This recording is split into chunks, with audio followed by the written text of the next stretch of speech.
Halo Sobat Traveler semua, semoga dalam keadaan terbaik hari ini.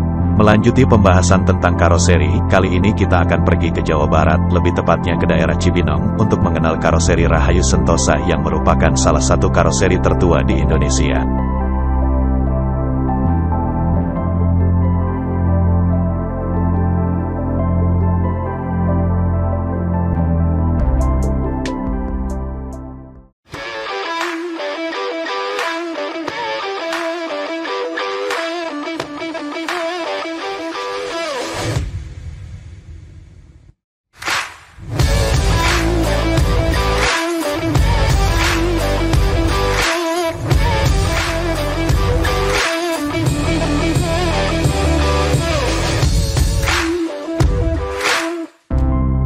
Sebelum mulai menonton, pastikan Sobat like video ini.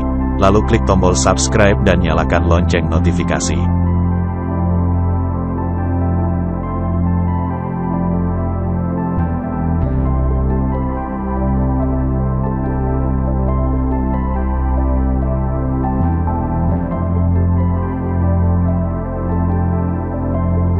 Bagi sobat yang masih bingung dengan istilah karoseri, saya akan coba bantu sedikit menjelaskan.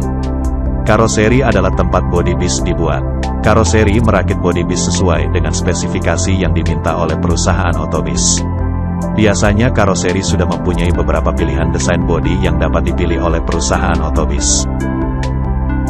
Setiap karoseri memiliki desain andalan, sehingga jika Sobat Traveler hafal dengan tipe-tipe bodi bis dan jeli melihat, Sobat Traveler akan dengan mudah mengetahui bis yang Sobat lihat atau naiki, dirakit di karoseri mana, tanpa perlu melihat emblem karoseri yang biasanya ditempelkan di bodi bis. Kelahiran industri karoseri di Indonesia dimulai pada tahun 1960-an. Tepatnya pada tahun 1961, Rahayu Sentosa didirikan di Bandung. Awalnya perusahaan ini bergerak di bidang transportasi umum yang melayani trayek ke beberapa kota di Jawa Barat.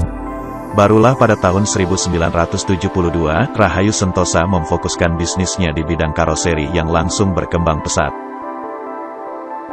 Pada tahun 1984, Rahayu Sentosa pindah ke daerah Cibinong, Bogor, Jawa Barat.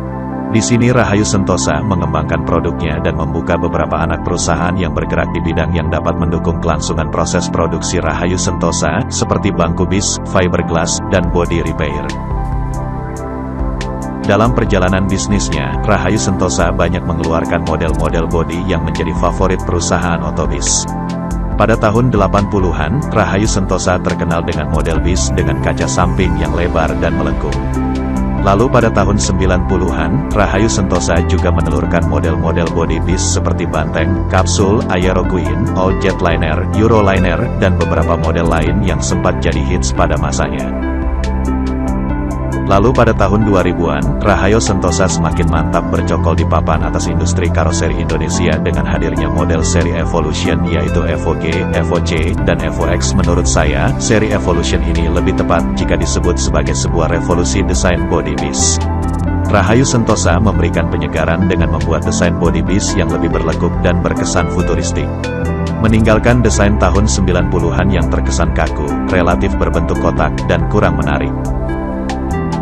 Dengan cepat seri Evolution menjadi favorit banyak perusahaan otobis. PO yang menjadi langganan seri ini antara lain PO Budiman, PO Sinar Jaya, dan PO Prima Jasa. Tidak ketinggalan mengikuti tren double decker, Rahayu Sentosa pun memproduksi bis tingkat yang diberi nama Jetliner Double Decker. Pada sekitar tahun 2016, kapasitas produksi Rahayu Sentosa dapat mencapai 100 unit per bulan. Rahayu Sentosa terkenal dengan desainnya yang sederhana, simple, dan tidak banyak garis atau aksen yang berani.